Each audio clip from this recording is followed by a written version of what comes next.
right, good evening, everyone. I have just about 7 o'clock as we as you could see, we have quite a bit on the agenda. Again tonight, feel free, sit wherever you want. What I'm going to do first is to ask everyone to stand. I'm going to ask Councilman Gettleman to lead us in the Pledge of Allegiance. You don't have to.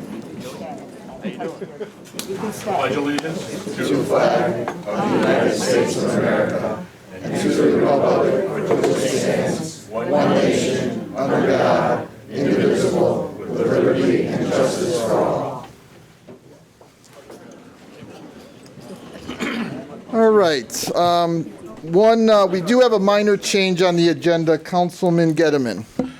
Mr. Chair, I'd like to make a motion to move the police officer appointments up to after the Memorial Day essay winner presentation. All right, we have a motion. Second. And a second. All those in favor? Aye. Any opposed?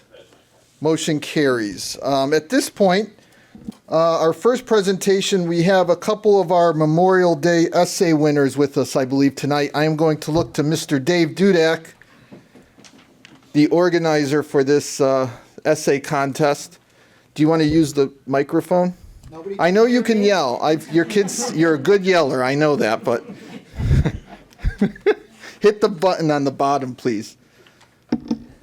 Good evening. Good evening. Thank you for inviting us. Right now, I have 3 essay winners present. They were the junior parade marshals during the parade this year. And I have with me Eve Elizabeth Maynard of Toflon and, Ann Patillo of Wheeler and Amin, and I'm not going to pronounce his last name. I did it okay that day, but I'm not going to try it again. So, and he's from middle school.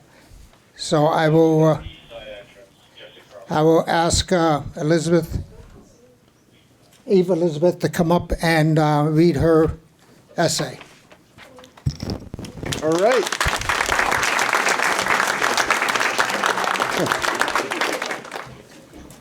What Memorial Day means to me. This essay is about what Memorial Day means to me. You will hear about what this day means to me and why. Memorial Day means to me more than one thing. It means many things to me. So each paragraph has a different meaning. To start off, I want to tell you what Memorial Day isn't. It isn't a day to celebrate those who came back from war alive. It's about celebrating those who did not come back. Now that you know what Memorial Day isn't, let me tell you what it is. Memorial Day means to me thanking those who died fighting for us. It is a way for us to give that thanks to them because we wouldn't have this freedom or these privileges without them. These people knew they could die, but they didn't care. They still fought, and we thank them for that. Memorial Day means to me thanking those who died fighting for us. Memorial Day means to me enjoying our freedom. Even though it is a day to thank the soldiers who died fighting for us, they fought for our freedom so we can enjoy and be free like we deserve. So part of thanking our soldiers is enjoying what they gave up their lives fighting for. It's like when you get a present that the other person worked so hard on. You enjoy it. It's the same with the soldiers. Memorial Day means to me enjoying our freedom. Memorial Day means to me having a parade. Having a parade is one of the traditions for me. It represents our gratitude for those who died fighting. In the parade there are soldiers, bands, and many more people representing those who died. Everyone from our town shows up. Some march in the parade with their sports, work, or activities, and some watch, but whether young or old, they show up and support one another. The parade is a way to come together as a community and celebrate those who died fighting for and enjoy our freedom. Memorial Day means to me having a parade. In conclusion, Memorial Day means to me many things. It means thanking the soldiers that died fighting for us, it means enjoying our freedom they fought for, and it means having a parade. Memorial Day means many different things to many different people. The day is never the same for everyone. Remember, Memorial Day isn't just a day off from school or a day to thank the people who came back from war alive. It's to thank the soldiers that died fighting for our rights to freedom, who died making America free and a home to all. So we thank those soldiers, those warriors, and those family members. So thank you.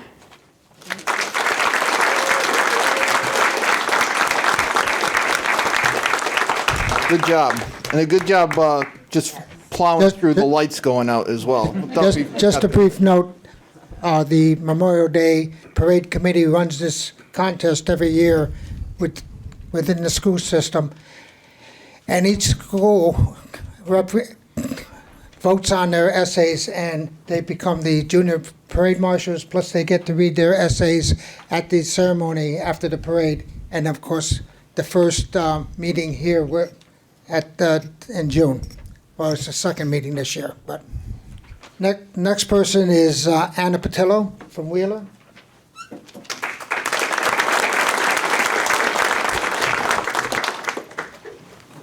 Memorial Day? What Memorial Day means to me? Memorial Day is a day that I like to respect and thank the men and women who fought for our country and sadly died while fighting for our country. Every Memorial Day, I think about the people I know that have friends or family members who have died fighting for our country. And I think to myself how I feel bad for them losing a family member, but the good thing is that they were working really hard for us and our country to have freedom. I know it's not good that they died, but they were working for every one of us to have freedom in our country. And that's why we all need to thank the men and women who helped our country. Even though people are not with us who fought for our country does not mean that we should not thank them in their spirit. I think on and on about how my great-grandpa was a veteran and served for our country, although he did not die during the war, but he still served for us. We should all thank everyone in their spirit for serving our country. Also, my great-grandfather's brother, Lawrence Woods, was the first Plainville soldier to be killed in Vietnam. And every Memorial Day, me and my grandma go to his grave and put flowers down and clean it. When I see other graves that are not clean, I read them. I notice some of them are soldiers who fought for our country, and it makes me want to clean their graves as a thank you for serving for our country to have freedom.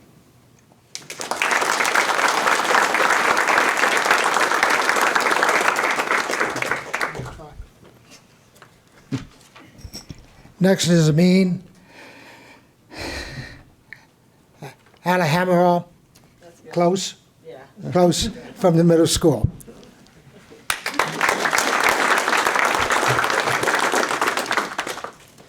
Memorial Day for me is a day to honor the fallen heroes of this great nation. Heroes who don't just work to secure our freedoms in the United States, but who have risked their lives to secure freedom for other countries around the world. Memorial Day carries a deeper meaning for me and my family because we are from Iraq, and these veterans sacrificed and fought to ensure our freedom and made it possible for my family to live in this great nation. I'm infinitely grateful for the veterans of this country, because in 2003, U.S. forces liberated Iraq, and because of that, I get to live in America.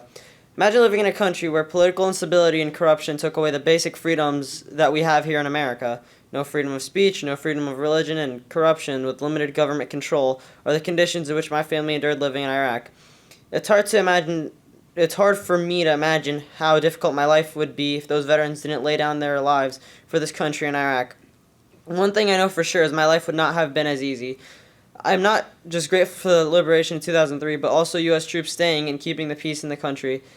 As I said before, there was limited government control before the liberation, and there was still little government control after, but the soldiers laid down their lives to ensure a better future for the people of Iraq. George Orwell once said, "People sleep peaceably in their beds at night because rough men stand ready to do violence on their behalf. We sleep soundly in our beds because rough men stand ready in the night to visit violence on those who do us harm." These words hold many truths. They highlight the fact that we are able to sleep peacefully in our beds without fear of violence because there are people who are willing to put themselves in front of that violence to shield us from it. Veterans secure our safety and secure our peace. Unfortunately, not all soldiers make it, and they pay the ultimate sacrifice. This is why it's important to honor these fallen heroes on Memorial Day.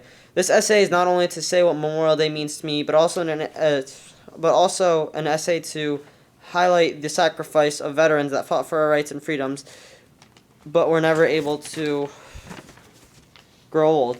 From fighting for our independence in Lexington and Concord to peacekeeping missions in Bosnia and Herzegovina, veterans have not only fought for our rights and safety here at home, but also the safety of people in other countries. Kurt Tucholsky once said, "One man's death is a tragedy, a million is a statistic." This quote is the very reason why we must remember and honor our fallen heroes, so that they don't go down in history as just a statistic. Many veterans have lost their lives while serving this country, and Memorial Day is a day to honor those people, not people, not as statistics or numbers or simply names on plaques, but to remember them as people who served the country, who are also fathers and mothers, sisters and brothers, sons and daughters, all who sacrificed so much to protect the freedom of others, regardless of political stance or view. Memorial Day is symbolic of the lives lost in the fight for freedom, and where we as a nation take a moment to honor those who have given up so much and paid the ultimate sacrifice. Thank you. We had one more young lady, but evidently she hadn't made it yet, so I'd like to thank the audience and the council for having them come and read. No, it was our pleasure. And what I'm going to do before everybody gets up and leave, we have to get pictures, correct, family members? So if the three of you that are here tonight want to stand up, face that camera so you get on TV, you can go out to Nutmeg TV and watch it later. But I think, Sarah, do you want to take some pictures? And I also have a little something for you on behalf of the town. So someone has to stand up. One of you stand up. And the other trust me. Congratulations. Congratulations. Thank you for being here. And remember to smile for your picture. So friends, family, if you want pictures, feel free to go snap away. Camera right there. Stand in front of it and smile. And I'm gonna get right in front of you. Parents, this is the time to take some pictures if you'd like. Alright, ready? Come on, get just a little closer. Alright, perfect. Alright, 3, 2, 1. Perfect. Anyone else need photos? Going once, going twice. All right. Sold. All right. Thank you very much for being here. Congratulations again. We hope to see you guys again next year. Mr. Dudak, thank you. Thank you, Mr. Dudak. I'm sure we'll run into you soon. Oh, yeah.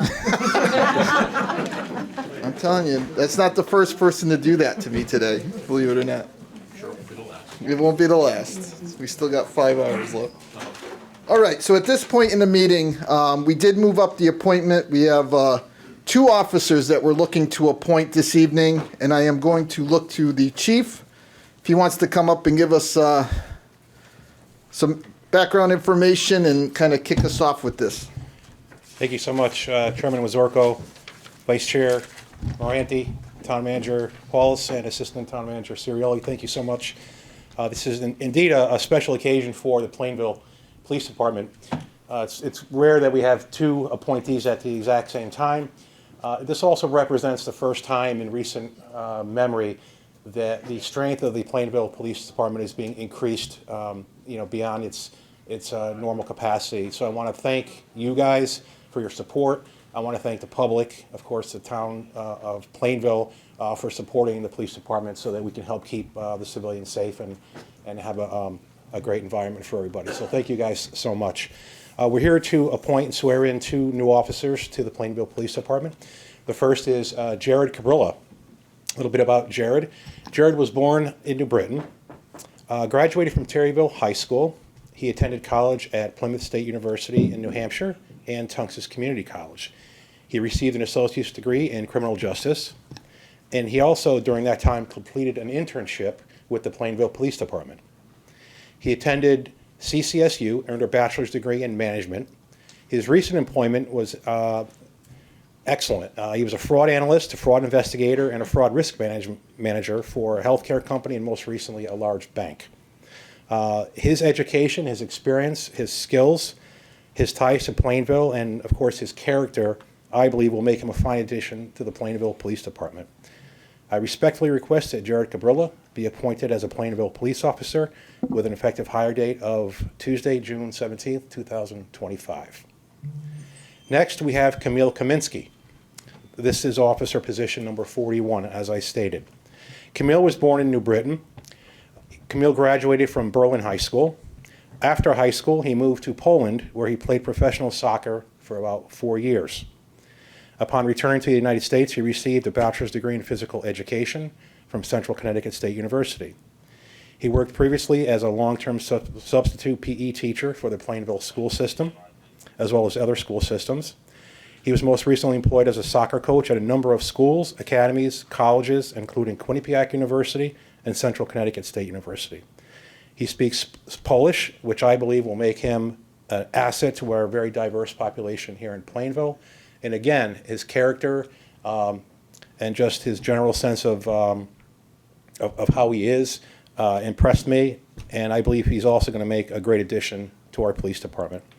I respectfully request that Camille Kaminsky be appointed as a Plainville police officer with an effective hire date of Tuesday, July 1st, 2025. Thank you. All right, thank you. So at this point, just, on the agenda, a minor correction regarding the effective date of Jared. Did everybody catch that? No. It was June 17th. Yeah.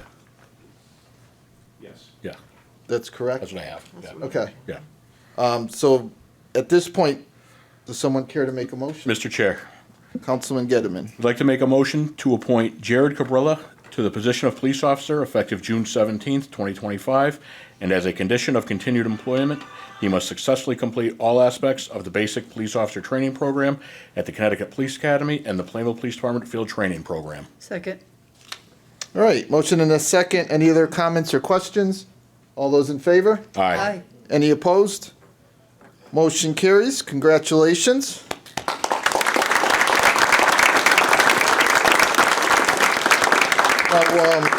Why don't we entertain item B, and then we will do the other we'll move on to the other ceremonies and put Cindy on the spot. Mr. Chair, Yes. I'd like to make a motion to appoint Camille Kaminsky to the position of police officer effective July 1, 2025, and as a condition of continued employment, he must successfully complete all aspects of the basic police officer training program at the Connecticut Police Academy and the Plainville Police Department Field Training Program. Second. All right, motion and a second. Any comments or questions? All those in favor? Aye. Any opposed? Motion carries. Congratulations. Very excited to have both of you here tonight. Looking forward to your long employment with the town of Plainville. And again, as the chief mentioned, a thank you to the residents of Plainville. Part of the funding for these two positions actually was approved with the budget the budget vote we had in late April. So thank you for the support, as the chief mentioned. So at this point, I think we're going to do a swearing in. So if the two candidates can come up, and the town clerk will swear you in. Are you both stand there for me? Raise your right hands. You solemnly swear that you will support the Constitution of the United States and the Constitution of the State of Connecticut, the laws and ordinances of the town of Plainville, and obey the rules, regulations, and orders of the police department, and that you will discharge the duties as police officer for the town of Plainville according to the best of your knowledge and ability. I swear. Okay, congratulations. All right, congratulations.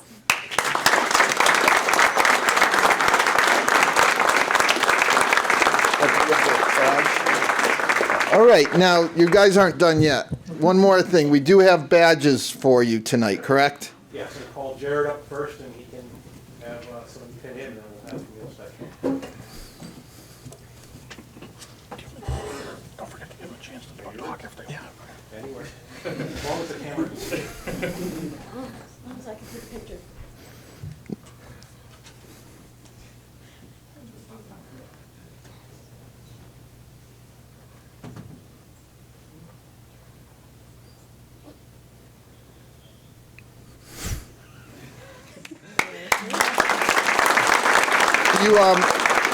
You're not obligated to, but do you want to say anything before I make you get up once more? I just want to thank everyone in the town of Plainville for giving me the opportunity, and I'm very excited to see what I can do for the town. So are we. Thank you. All right, next.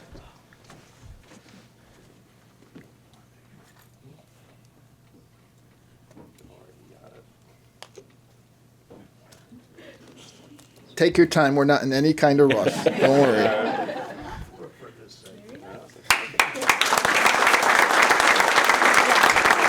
Anything, you care to say anything? You're not obligated to, but Just thank you for everyone's support that come out today, and just excited to get started. Thank you. thank you. So thank you, everyone, for being here. It's great to see the support that we have tonight. I understand some of you probably don't want to stick around for the rest of the meeting, so please feel free to exit. We won't be insulted in the least. A little. Maybe a little. But thank you, everyone, for being here. Good luck. So we do have another presentation this evening. It's going to be via Zoom. We talked a little bit about it at the last regular council meeting. The Connecticut Municipal Redevelopment Authority has reached out, and we are going to get more information about that program. And I don't know if the town manager, do you want to add anything before we wait for David to come up on the screen?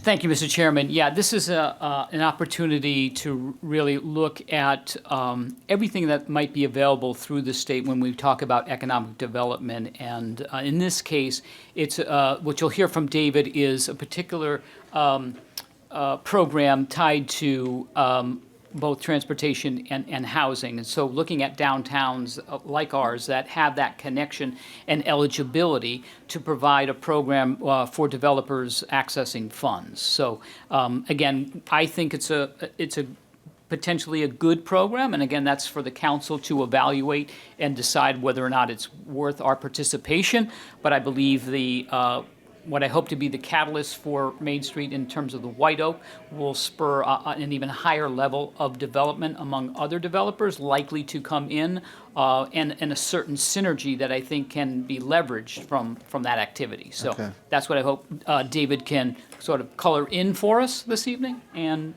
talk about the program. All right. Do we have, I think we gotta keep, what's the, keep rolling. I don't know what. Yeah. Anyone have a question? Someone ask a question. I'm gonna have to get my laptop. We need a laptop. Yeah, it's not working. No, that's all right.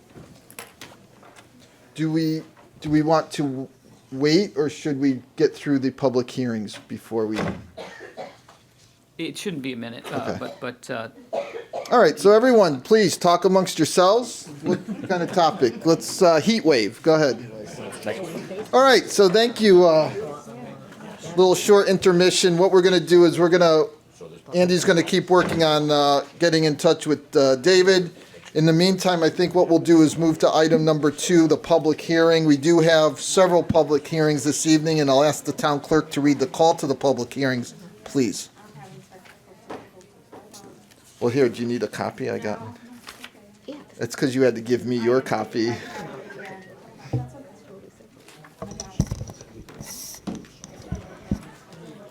Notice is hereby given that the Plainville Town Council will hold public hearings at 7 p.m. on Monday, June 16th, 2025 in the Municipal Center to consider 1. Proposed ordinance entitled Ordinance Establishing Fourth Quarter Transfers for the fiscal year ending June 30th, 2025. 2. An additional appropriation of $649,942 from unassigned fund balance. 3. Final draft report of the Charter Revision Commission. Copies of said proposed ordinance and final draft report are available for public inspection during normal business hours in the office of the town clerk in the Municipal Center and available online, dated at Plainville, Connecticut, this 11th day of June, 2025. All right, thank you. So what we'll do is, I imagine the first 2 public hearings will probably lump together if anyone cares to make a comment. I will ask the town manager just to quickly explain how this is a yearly process and why we're having a public hearing this evening. Yes, thank you, Mr. Chairman.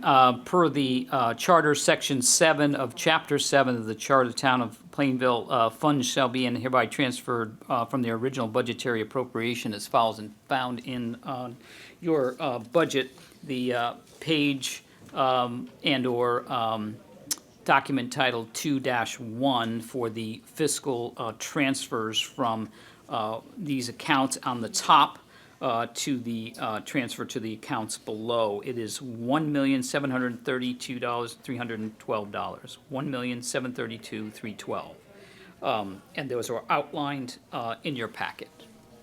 That is something that happens on an annual basis in the fourth quarter. All right, and the additional appropriation, do we want to touch on that as well? Yes, additional appropriation for $649,742 for the unassigned fund, from the unassigned fund balance for the CIP.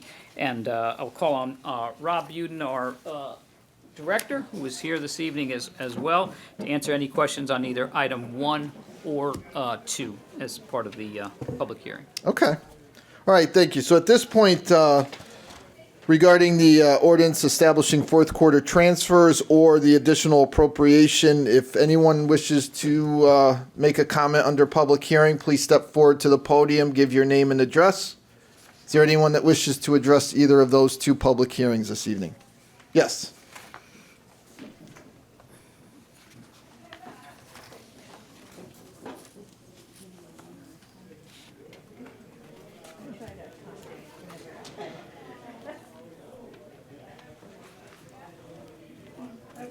Teresa Harper, 245 Farmington Avenue. Oh, just hit the button, the bottom of the, yep, you got it. Okay. Thank you. Teresa Harper, 245 Farmington Ave. I have two questions on item number 1 that perhaps someone can help me with. The first one is down at the bottom, transferred 2, and it says unclassified, other contractual, unbudgeted cost. I know it's only $3,000, but could you please tell me what that is? Can we answer that right now? I think, yeah. Costs we didn't anticipate for. But what are they? Price increases. This is like our contingency account, the unclassified. It's contingency, so it's for items that we don't specifically have a budget for. It could be anything. And given today's society where prices increase all the time, we made this budget almost 18 months ago. So some of those things that we didn't know we were gonna buy for whatever purposes we needed, then prices have increased and. So, and I don't mean to interrupt, but is there a lot of little things that Yeah. make up Oh, that yeah. 3,000? So it's Yeah. not like one or two items, there's Oh, yeah, several. no, it's a lot of little things that just, not specific within a department, not specific within a budget. Things that we really don't know we were gonna need or buy during the course of the year. Is there a Okay. way to get some specifics to that without, I could certainly get a. I don't know if you want like detail, No, or is that's that okay. good I enough? just, like I said, it's only $3,000 in the grand scheme of things. I'm okay with that. I was just wondering. Yep, no, I understand. What are you guys doing? A lot What of is it? miscellaneous things creep up Okay. during the course of the year, yeah. Okay, and the other item that I had a question or a concern, I guess I should say, is that after 2 years of higher than average tax increases, I am concerned that we are giving a higher than budgeted pay increase, your words, not mine, to the town manager. I feel this is not fiscally responsible. Thank you. Okay, thank you. Anyone else wish to speak to either of the two public hearings?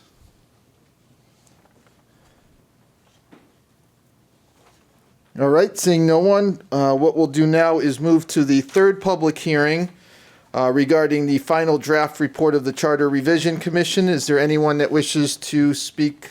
Yes. Sorry, I probably could have just had you stay there. I'm very sorry for that. It's gonna be so quick. Okay. Again, Teresa Harper, 245 Farmington Ave. So this is about the residency thing in the town charter, correct? Yes, it's Okay. part of the final draft report of the, Okay. yes, the Charter Revision Commission. Okay, so I asked Google this question so I could better understand the reason for having a residency requirement in our town charter. The question I asked was, what is the purpose of having the town manager live in town in Connecticut? Here is the answer. In Connecticut, the purpose of having a town manager live in town is to enhance community engagement and ensure the manager is readily available and invested in the town's well-being.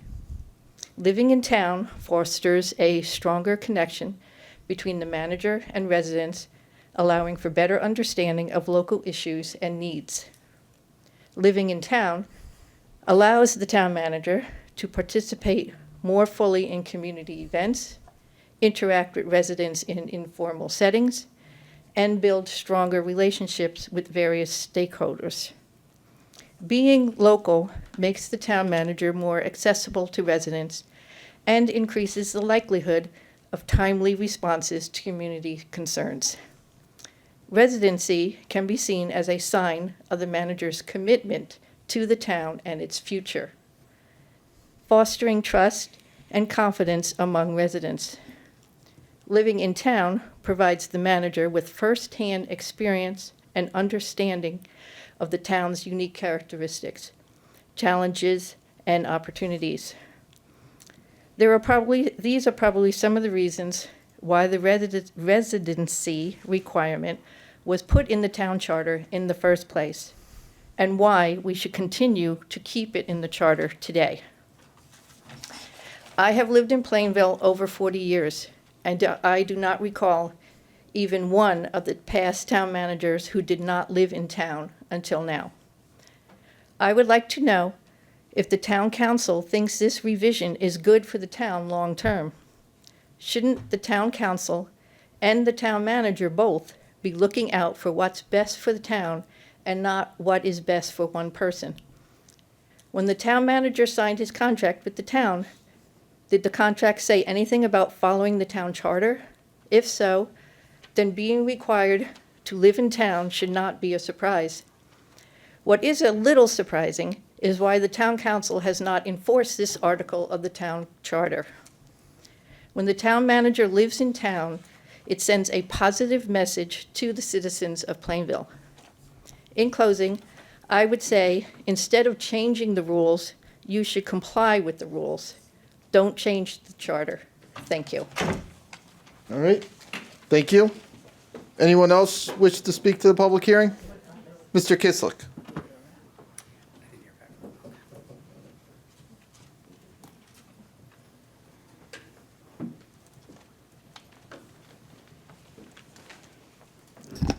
John Kislik, 65 Forest Hill Avenue.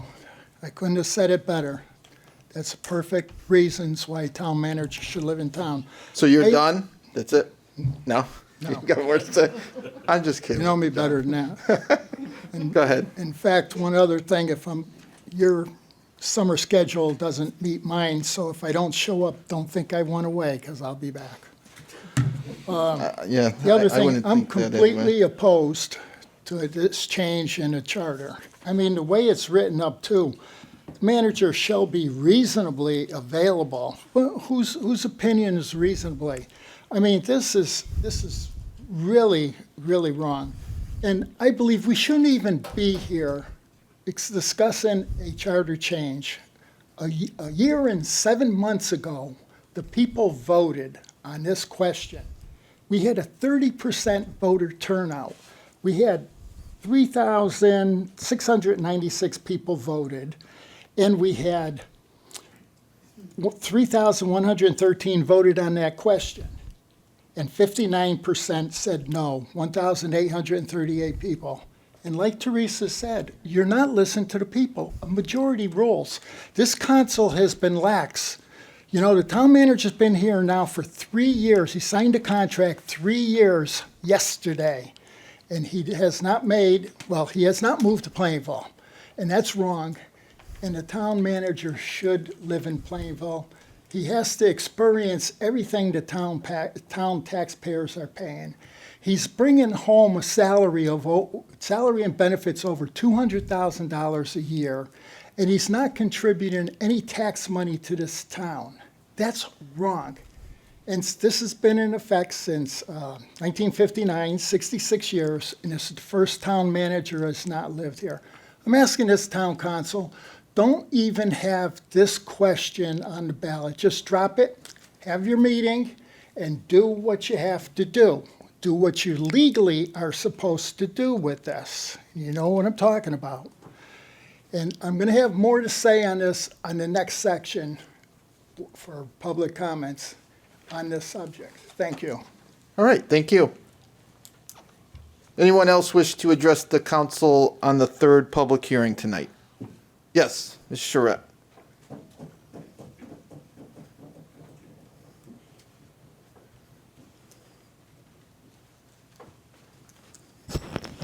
Marilyn Charette, 18 Milford Street, Plainville. I'm going to keep it very quick, very simple. We have an organizational chart, and the people are at the top of the chart. You're not listening to the people if you accept this proposal. We're supposed to be in charge, not you, but we are. We're number one. And you're supposed to be listening to us. And we don't want this change. think about it. Think about all the effects that it's going to have. I'm not saying he's not a nice person or anything else. And from what I understand, he has family issues. But then he never should have signed the contract. I don't think family issues is probably the wrong way to say that, but. Well, please, I don't need correcting, okay? Well, No, just leave me be, okay, Chris? Okay. Thank you.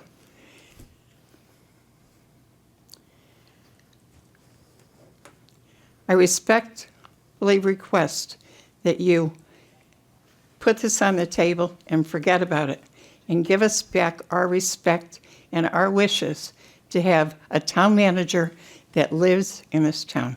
Thank you. All right, thank you.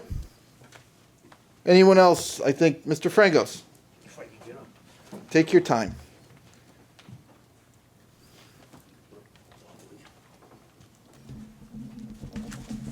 Lou Frangos, 10 Fairbanks Street. What I'm going to recite, this is part of the town charter, and it regards to the subject. At the time of the appointment, the manager shall not need not be a resident of the town or the state, but during the tenure of office, the manager shall reside in town. This is our code. And I'm not going to say what should be and what should not be. All I'm reciting is what's supposed to be. And that's what you folks have to enforce. As far as the job the town manager is doing, I don't want to sound two-faced, but the man is getting the job done. And that's my personal belief. The problem we have here is if we start changing laws, then you understand what I'm trying to say. Thank you. All right, thank you. Anyone else wish to address the council on the third public hearing tonight?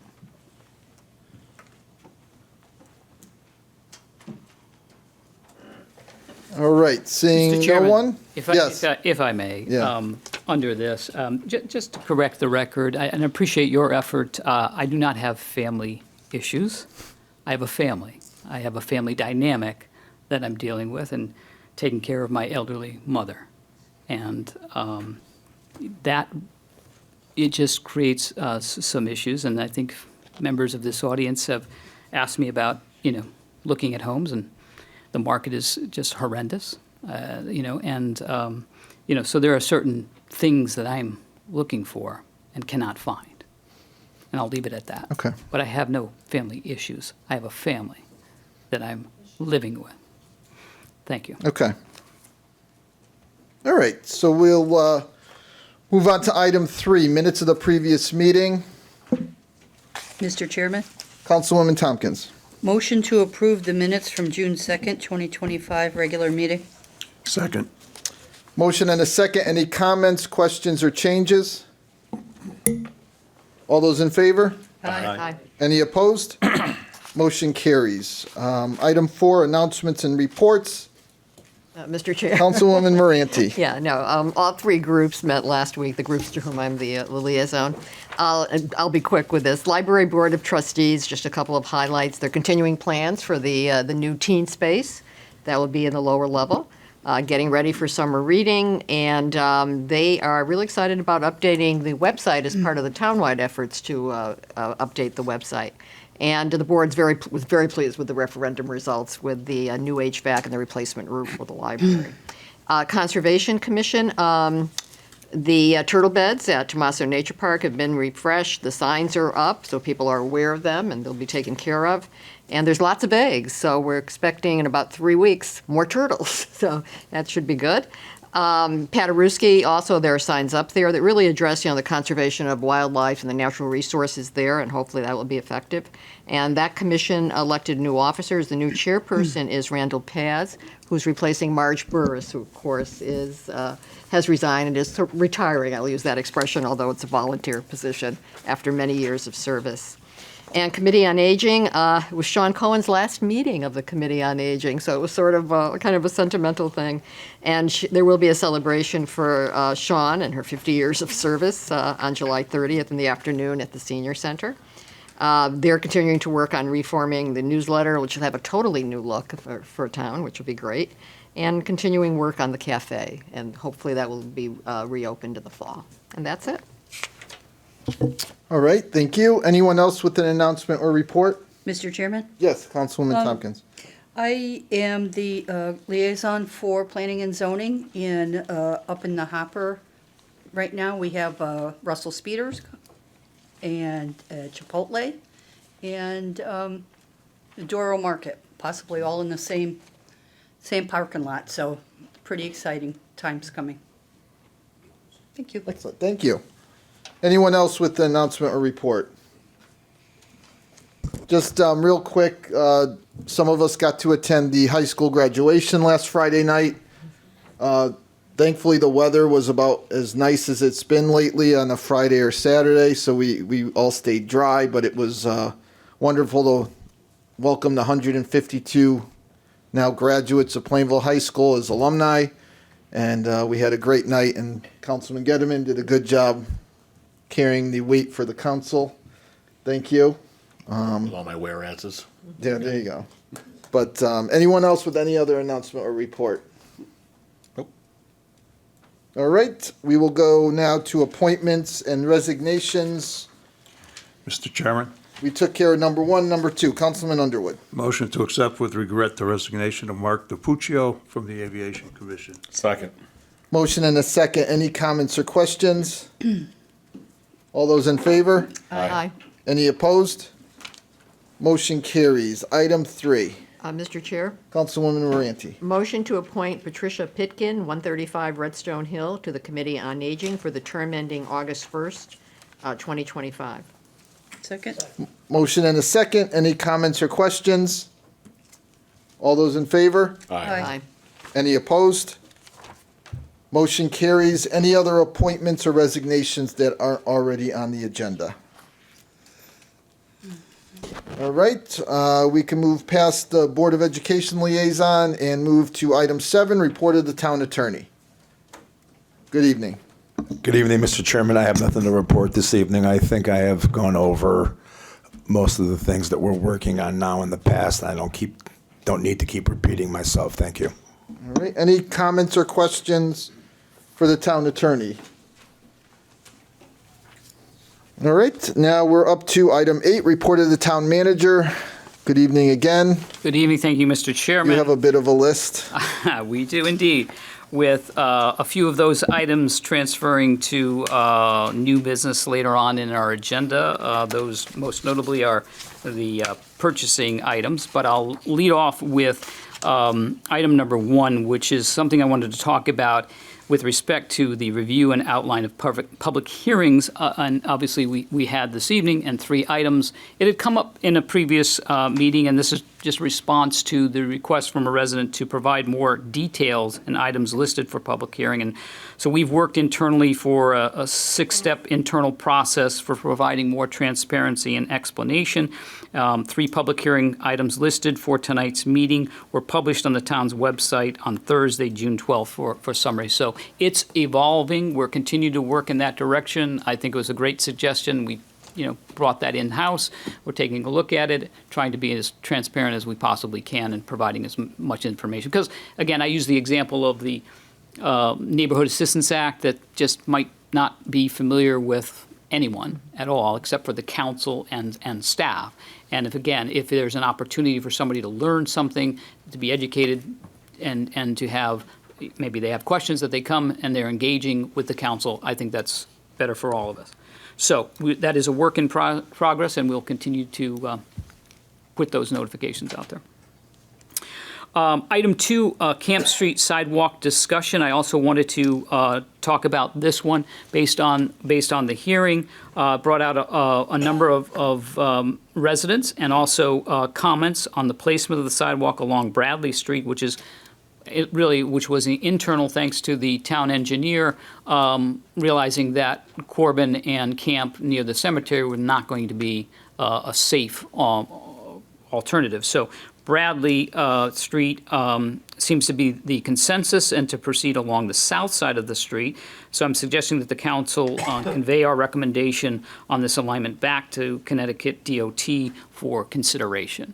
And further to that, residents also spoke about the ability to potentially extend the sidewalk and the coverage to the town line with Bristol. And this was, I think, someone phrased it as a sidewalk to nowhere, and it was kind of doesn't really connect anything. Could we go further to Bristol? So we are exploring that. And again, thank you to the town engineer, John Bossy. He's done some preliminary estimates and calculations on future phases that would extend the sidewalk coverage.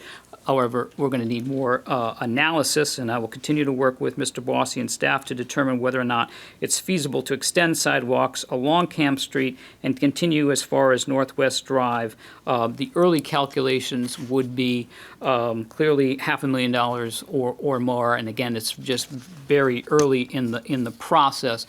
And further on the agenda, you'll see that we have been successful in getting funds from the state, and in a recent round, $250,000. So it's not inconceivable for the council consider an extension in a phased approach over time. Won't happen overnight, but if we could be successful again with the state and getting 2 more phases or more, maybe 3 phases, then if you think it's smart to proceed in that direction, you could pick up a lot more residents and neighborhoods and connecting that far.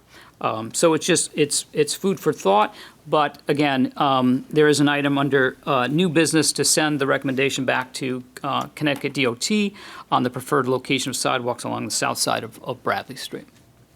Okay.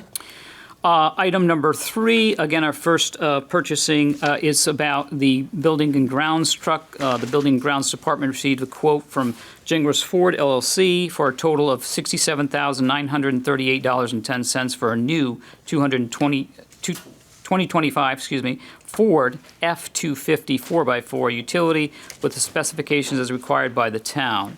In the fiscal year 2026 capital improvement plan CIP, the town council approved $69,900 for this purchase. I'm recommending the town award bid 2026-02 Buildings and Grounds truck to Gingras Ford LLC of Plainville, Connecticut under state contract number 24 PSX 0110 in the amount of $67,938.10.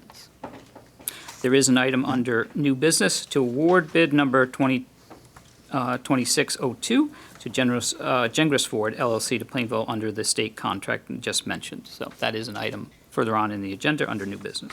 All right. Any questions so far? Yes, Councilwoman Tompkins. Yep, so these weren't in the budget that we just did a couple months ago? These were in the CIP plan, yeah, and that's Okay. what we're moving forward. Okay, all right, thank you. Number 4 is pavement markings based on the recommendation of the Department of Technical Services. I'm requesting the town council authorize the purchase of services related to the painting of double 4-inch yellow center lines, 4-inch white lane dividers, 12-inch white stop bars, 16-inch white bar crosswalks, directional arrows, speed bump arrows from Safety Markings LLC of Bridgeport, Connecticut, under the Capital Regional Council of Governments bid number 772.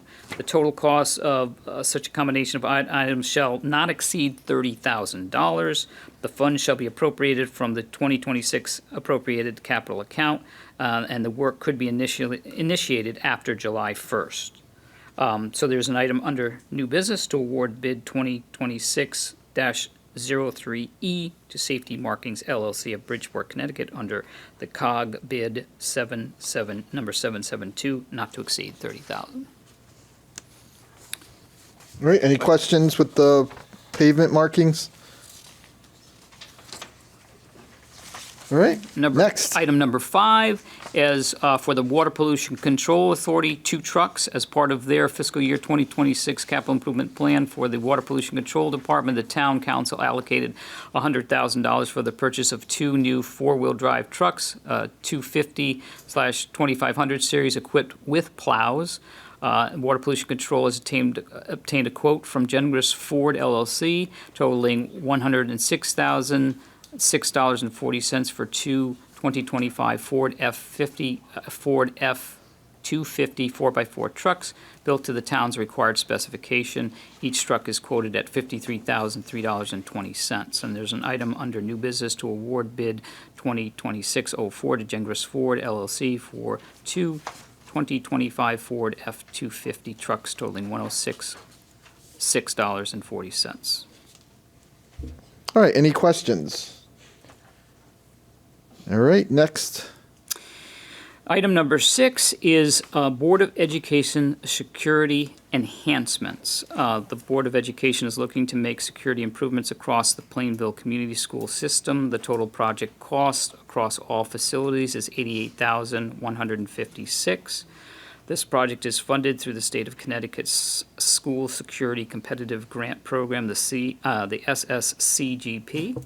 The total grant award is for $140,000, which includes $92,000 of state funding and $47,502 of grantee match. To avoid compromising school safety and security by disclosing the project specification, it's recommended that the project be awarded as a sole source contract.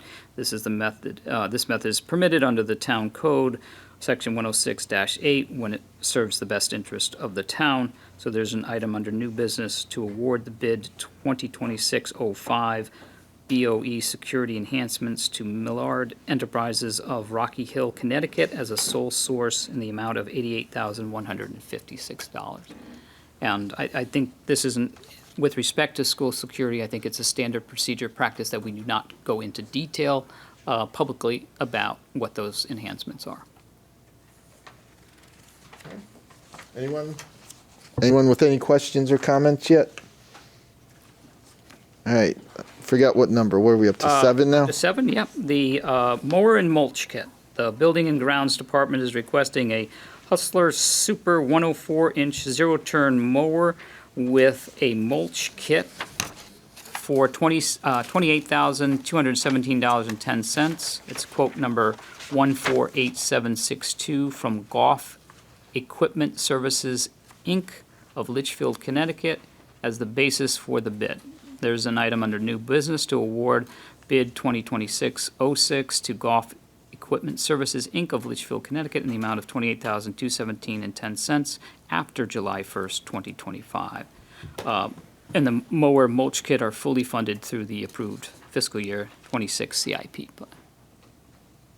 Do we have any idea, like on some, and this could apply to any of the like trucks that were, what kind of lead time? Like, you know, if we put in a order for a truck tomorrow, are we looking at like 3 to 6 months before we get it, or can we answer that tonight? I don't know, but Okay. I don't know if Andy does either, but I can provide a little bit of insight. So the dealership had requested about a month or so ago letters of intent from the town on purchases of trucks and equipment that we had funded in our capital plan. So we had submitted letters of intent, and by doing so, it kind of secured us in this next round of manufacturing. That's Okay. about right, Rob. So we expect to have those trucks within next fiscal year. Okay. So within FY26. Okay.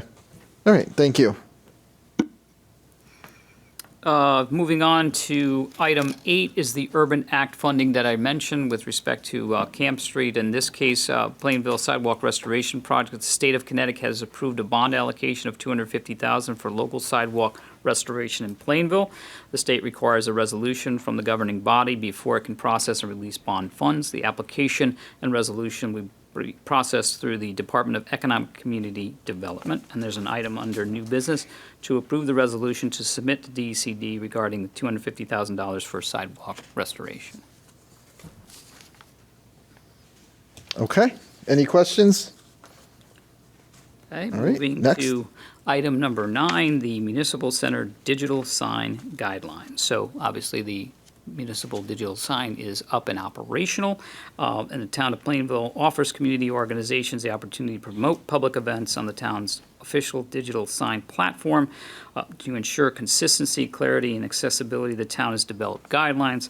All requests and graphic must adhere to the following: the eligibility, the content requirements, graphic specifications, submission process, display, duration, and scheduling. And all of those guidelines and forms are posted on the town's website, or simply call our office for additional details.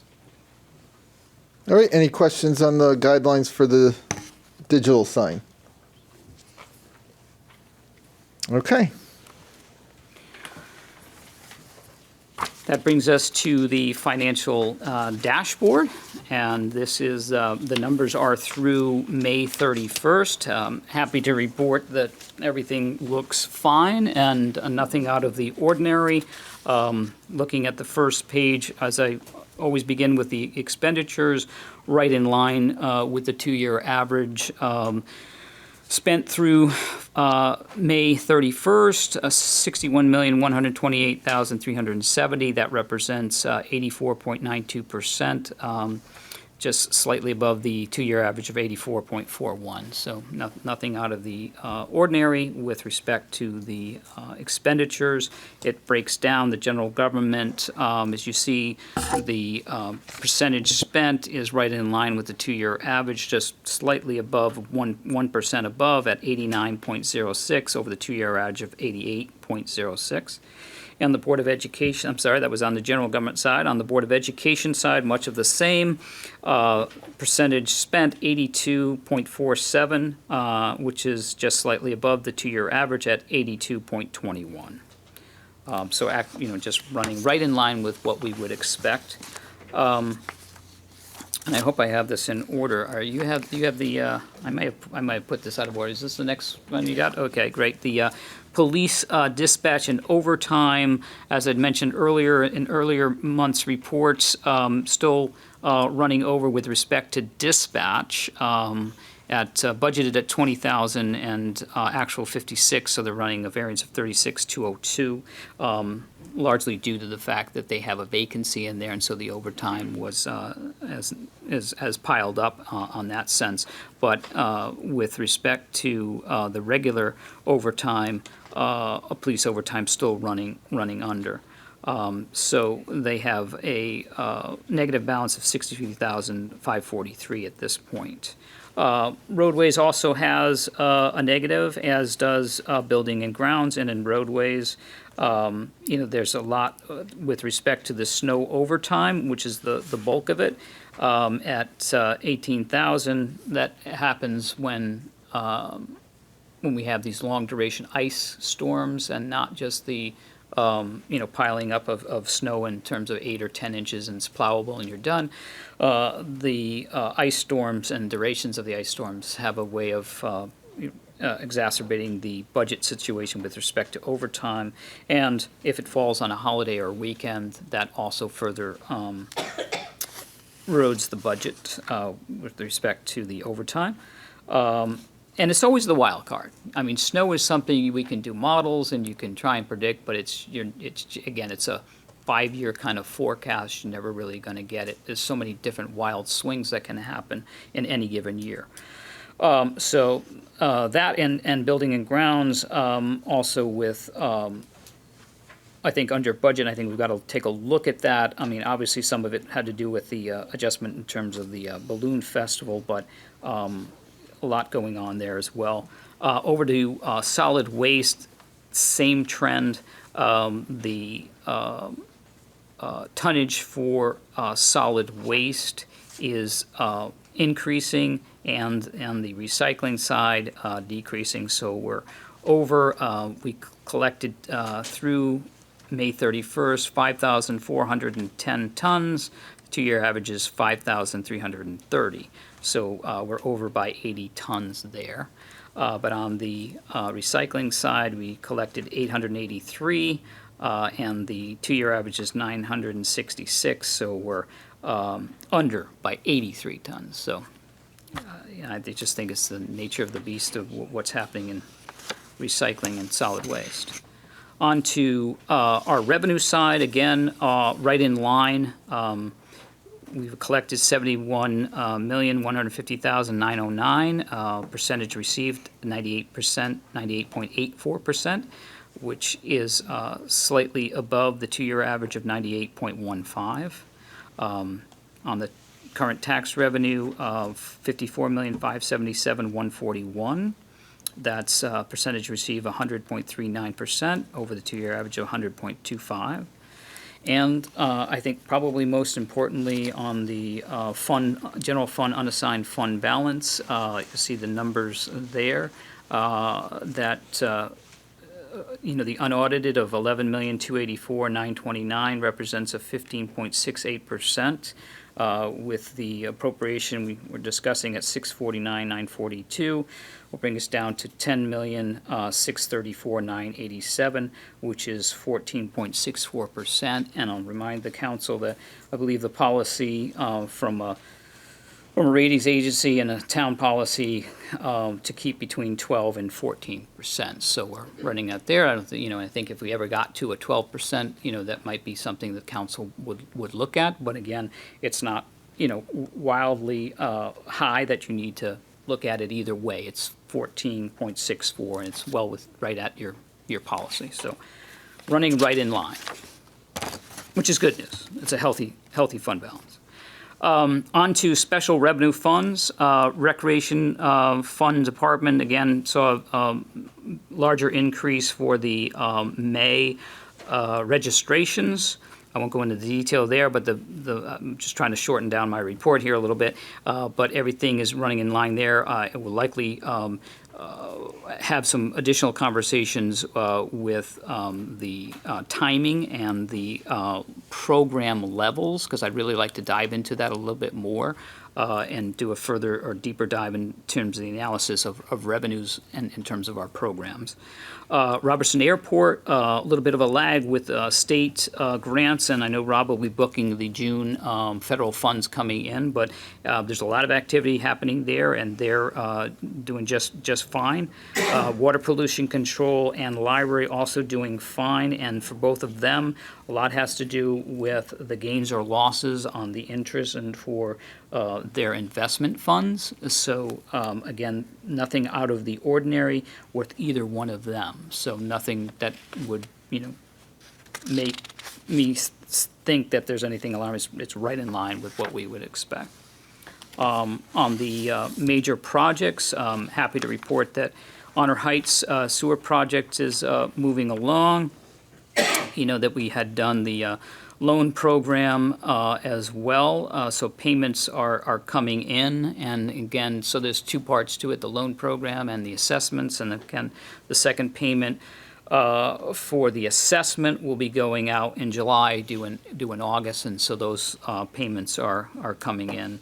So I think the numbers are as good as we can expect with respect to the that project. So I'm happy to report on that is moving along. Not much to say in the turf maintenance fund. ARPA is winding down. You see the note there on the 4,500 that will have to return to the federal government. Otherwise, it is pretty much we wound that down, and that's the end of ARPA. Whiting Street construction wrapped up with just a balance of 30, well, almost wrapped up. We still got a few things punch list items to do there. And of course, the road bond fund coming to an end as we are now authorized for a second round. So we'll have successful back-to-back-to-back implementation of what I think, my opinion, a very successful road bond project. So we'll continue to get that as much paving as we possibly can and move that project forward. Happy to answer any questions. All right. So any questions or comments?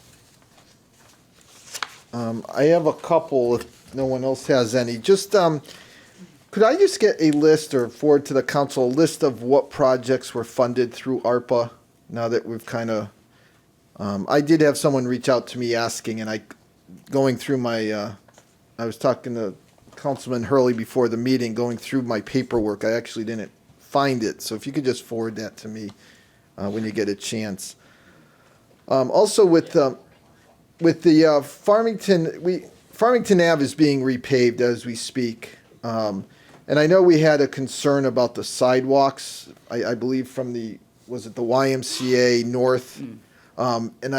Do we know what our sidewalks not repaving, but reconstruction looks like yet for the next fiscal year?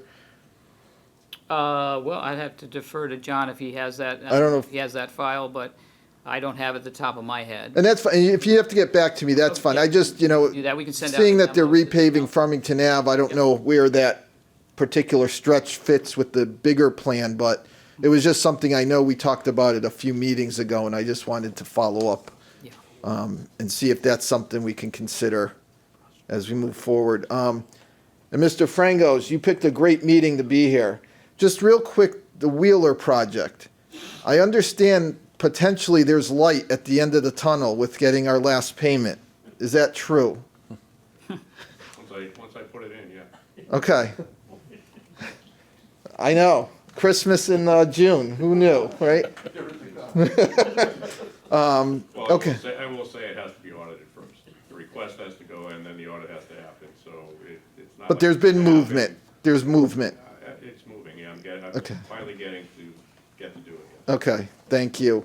And just any updates on Tilcon and the quarry operations? I know we've had some conversations. I don't know what we're ready to, I know we've talked about a lot of stuff, but I'm not sure we're ready to act on anything quite yet. But any updates? Oh, we are working on that. We're having meetings, and I think I could probably likely get a update or informational meeting for the council on the next meeting in July. In fact, I think it might, now that you've raised the subject, I think it might be important for the council to consider a special meeting or call it a workshop, Or if you a will. work session, yes. Yeah, and I think I've done I've reached out to some one seismic company, because I think, it might be in the interest of the council to hear from a firm arm's length from Tilcon, not working directly here in Plainville, and get some info, just from an educational standpoint about how it all works. There's a lot to unpack in terms of the regulatory issues and the science behind that. So I think there could be value in having a presentation and starting there as we continue to gather information. Okay. And I don't know if anyone has any comments. I mean, I know we've talked about it, that I think it's appropriate to have a special meeting just on this Yes, subject. Mr. Chair, Yes. I definitely feel it should be a separate special meeting so that we really can focus on this and versus having it be part of a meeting, which may have many other things on the agenda. Mr. Chair? Yes. I'd also like to see a radon expert. Radon. And and some air quality.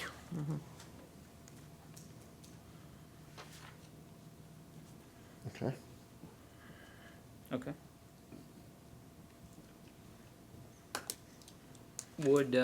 Would 6 o'clock be in July's meeting, 6 o'clock on the same night?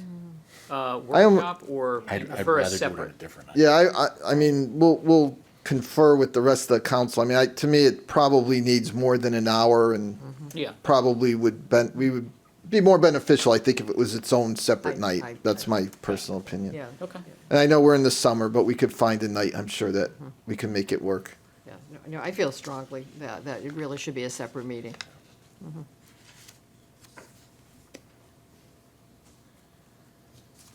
All right, any other comments or questions regarding that? Because the only other thing is, I know last meeting you brought up a possibility of, well, not the possibility, but doing some research on the possibility of replacing the aquifer water with potentially reservoir water.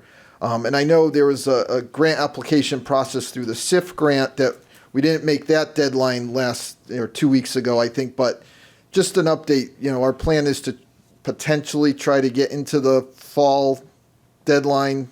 Yes, great. I'm glad you raised that issue. And so unfortunately, I got a little bit ahead of myself, and I'm going to backtrack to meet with Aquarian officials later this week. My impression was that it had already gone through, but it has not. So the official pure blessing, I think, hasn't happened. And that's what it sounds like. The sales happened, but the Well, state hasn't quite I given think it so. its So blessing, so to speak. it's a bit premature to begin with that, but the concept is still there in terms of approaching SIF. That was the goal, to try and get it in for a feasibility study to see if it's even possible. And then from there, hopefully it's a springboard to potentially capital project costs. But we really got to pull back and do a little bit more internal, from a really understanding the regulatory process and how the sale is going to go through. They, obviously the utilities have certain territories, right? So that's some of the thing I'm going to get an education on in terms of understanding that process before we go forward, to make sure that we're clear the first hurdle, that it's even possible from a jurisdictional standpoint. Okay. And then, if it does, then we can pursue whether it makes sense to, in the fall or later next year of 2026, submitting for a feasibility study. So Okay. I think All I right. got hopes up too high and too fast, maybe, and I've just got to slow it down and dot the i's and cross the t's. So I think we're all excited about the opportunity to Reservoir water. make a transition. But yes, but just so that I just wanted to know where we were, kind of the newer schedule, now that we still gathering some information, but moving forward as best we can. Mr. Chair, just wanted to ask Tom, now does SIP have 2 deadlines usually a year, 2 grant periods? Yeah, the way I understand it, Grant yeah. proposal periods, okay, thank you. All right, anyone else? Any Yes, questions? Mr. Chairman, go if I ahead. may. I'm still receiving complaints about the blight on the old cottage restaurant property. It's getting worse. They did make a commitment to Plainville last year after the summer that they would never have that happen again, that they would take care of it, and it is getting worse. Second area of concern is chimney sweep. I know that you might have something to say about that. The Lutheran church closed up, and the grass is getting pretty high. It's about 12 inches at this point. Maybe we can call the real estate agent that's got the property for sale. And then across the street from the chimney sweep property is a parking lot. I believe it used to be owned by Anthony Service Station. The grass over there is getting pretty high and out of control. As a matter of fact, the mobile station on the corner, if you look at the grass on the corner there by the traffic control light, is getting out of control also. But it's like a welcome to Plainville as you drive into our community, and it's unacceptable for me, and I know a lot of residents also. If you could report on that, Michael, I know you did some paperwork on the cottage restaurant property. Yeah, we're going to have to go internal. I apologize, I don't have update reports, other than we're trying to figure out a strategy to move forward with that, and it'll be obviously much of the members right here in front of you, myself, Andy, and the town attorney to push that along. So I was wondering if we need to take another look at the blight ordinances for Plainville, or do you think they're strong enough? Well, I think so. I mean, I think. So if I could just make a comment, Councilor Underwood. So the chimney sweeps property, we have put them on notice. We've gone to the point where we're prepared to file a blight lien against the real estate. And I don't want to get into a lot of details, but there is no bank there. So it was it was a mortgage from the owner. So there's going to be a notice sent to the owner, who I think once they get that notice will be motivated to take action. As far as the other ones, I've gotten a call from one of them, I forgot the address, I don't have it in front of me, where there was a substantial amount of material that's been piled up, and I've worked out an agreement with the owner, which we're putting together, to allow us to clean it up and then just lien the property, because it was the tenant that created the problem. So the owner said, that's fine, you guys can do that, as long as the property's abandoned, which is what we're just making sure, so that we don't take somebody's stuff. But we think it is abandoned, but I have to have him sign an agreement. So that's one of the things that we're gonna try to do, is to have a process where if owners are willing to let the town do it and get liened, where we accept that, that would make it a lot faster than going through the process of filing a blight lien, sending them the notices and all of that. But that's something that we're gonna consider, and we'll come back and tell you what we found. That's what's on the plan now. And I know Blight's a huge issue. It is in every town I've represented, unfortunately. All right, thank you. Any follow-up? You're okay? No, I'm all right with that. You're But, all right. we'll check back next council meeting Okay. on these properties. I think Yeah, maybe something if has we to be done. get an update at the next meeting. Anyone else? Any questions, comments before we move to happenings? All right, Mr. Assistant Town Manager, you're up. Sounds good. Thank you. Spring bulk pickup is scheduled to end on Monday, June 30th. That's 2 weeks from today. Plainville has an on-demand policy for the collection of bulk pickup, and residents who currently have curbside collection, waste and recycling collection are eligible to receive one bulk pickup per calendar year, free of charge for acceptable large items that do not fit in the normal waste collection. Please visit the Town of Plainville's website at www.plainvillect.com for a complete list of acceptable bulk items and instructions on how to request a pickup. The Plainville Economic Development Agency is sponsoring its first Explore Plainville Passport program, running from now through Monday, July 7th. 20 local businesses are participating, and citizens are asked to visit a minimum of 5 of the locations on the passport, spending a minimum of $10 each to receive a sign-off and to be entered into a prize drawing for the week of July 14th. Passports are available for pickup at each of the participating business locations, town hall, the library, or they can be found on the town's website. Drop boxes for completed passports are available here at Town Hall and at the circulation desk at the library. United Plainville will be hosting their third annual Juneteenth celebration this Thursday, June 19th. The celebration will take place at Veterans Memorial Park from 11 a.m. to 2 p.m. The town clerk's office is reminding dog owners that all dogs over 6 months old must be licensed by June 30th for the 2025-2026 year. Renewals may be done in person or by mail. If the dog's rabies certificate is up to date, their license can be renewed online at www.plainvillect.com. If this is the first time a dog is being licensed, or if a rabies certificate is not up to date, dog owners must submit the updated rabies information for the license to be processed. For more information, you can call the town clerk's office at 860-793-0221, extension 7153. For information on the public library, including registration, you can call the Plainville Public Library at 860-793-1446 or visit www.plainvillect.com/library. The library will be hosting their summer reading kickoff party for their youth summer reading program, which is called Level Up at Your Library, which is celebrating puzzles, games, and literacy. The kickoff is on Saturday, June 21st at Norton Park. Children can begin by tracking their reading from June 21st to August 20th. As participants read, attend events, and complete challenges, they will move across a themed game board at the library, earning small prizes along the way and selecting a free book upon completion. There's also an adult summer reading program which has begun as of June 2nd and will end on Friday, August 29th. You can register at the library, and it is also game board themed called Libraryopoly.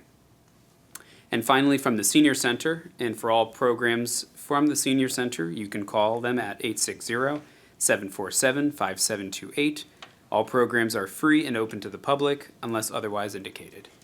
Grandparents Raising Grandchildren on Tuesday, June 17th at 10:30 a.m.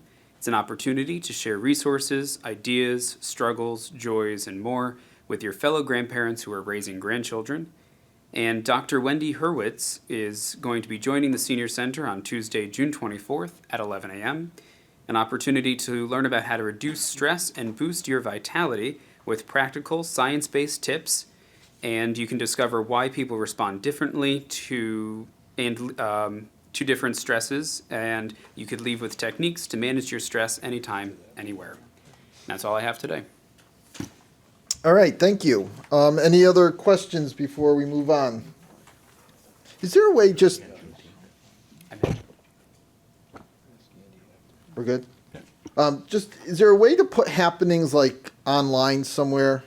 There's a lot of information, I think, good information that probably, we're trying to expand what we're sharing. Maybe that's something if is. The happenings are actually posted online. So if you go to the town website, under the town government page, there is a drop down, one of which is happenings, and I Okay. post them right before the meeting, so you could find them on there.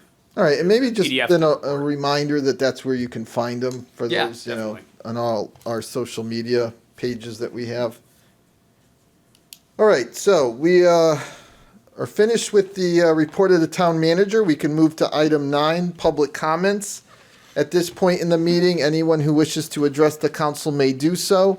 Please step forward to the podium, give your name and address. You'll have 3 minutes to make your comments. The first ring means you have 30 seconds left. The second ring means time has run out.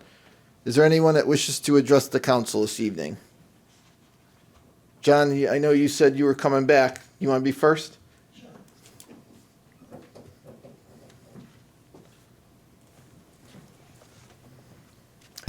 John Kislick, 65 Forestville Avenue. First of all, you mentioned that balloon fiasco's been mentioned. You know, besides that thing causing a complete disruption to the town cannot afford more than $50,000 subsidizing that every year. And that's something this town should think about. That's an expense that we really can't afford in these times. So I would like to see an end to that. It's just too much destruction for the town. The other thing, now I'm going to go back to the town manager. One of the things with him not living in town, we're paying him $600 a month, $7,200 a year travel pay to travel from Willimantic to here. Now, what I have under expenses number 5, the town and employee acknowledge that there is presently a charter requirement that the town manager reside in the town of Plainville. It is further acknowledged that there is presently a charter revision commission exploring the possibility of eliminating the residency requirement. If such charter revision does not pass, it is agreed that the employee shall further be reimbursed, or the town may pay directly for the expenses of packing and moving himself and his family and personal property from Willimantic, Connecticut to Plainville, Connecticut. Now, if we go into here under acknowledgement number 11, employee represents that he has thoroughly reviewed this agreement consisting of 9 pages, understands its contents and significance, and has had sufficient opportunity and reasonable period of time to consider its effect and obtain legal advice and counsel on its terms. Employee also acknowledges that he has voluntarily accepted and agreed to all the provisions without being induced by any fraud, accident, duress, or mistake. Signed, June 15th, 2022. Now, if we go to another section of the contract, under termination for cause, employees' employment may be terminated by the town anytime for cause. Cause is defined for purpose of this agreement as, there's 4 things. One of them is breach of this agreement. Now, in my opinion, the town manager would have no leg to stand on fighting this. We have this signed agreement that he was well-versed in everything that it included. We have the charter agreement, which has been in effect since 1959, and we have the vote of the residents, that 60% of the residents voted a year and a half ago that the town manager has to live in Plainville. Now, this council's having a meeting tomorrow. You're obligated to follow the charter, and I'm surprised, maybe he has, maybe the town attorney has advised you of your obligation to follow the laws, the charter and the laws. And a contract, a written signed contract, is a law. This council has to do what they're supposed to do. And the town manager has not honored his agreement, and that's wrong. Thank you. Thank you. Anyone else wish to address the council? Yes, Ms. Loria.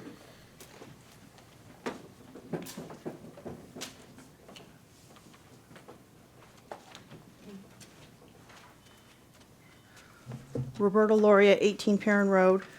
With your permission, Mr. Chairman. I'd just like to get a little bit of clarification on some of the things that went over for the town manager's report. Yeah, if we can answer them, Yeah, thank you. One of them has to do with number 8, and that's the Urban Act funding. Now, that's for $250,000 regarding the sidewalk restoration project, and that you have to okay this evening an intent before an application can be submitted. One question I have is there a deadline for this? a deadline for applying for the grant or make? For this, or- for this, I think it's called an LOTCIP grant? Lot SIP, yeah, Lot SIP, thank you. that's what, yeah. Thank you. Yeah, no, I understand. I don't know the deadline.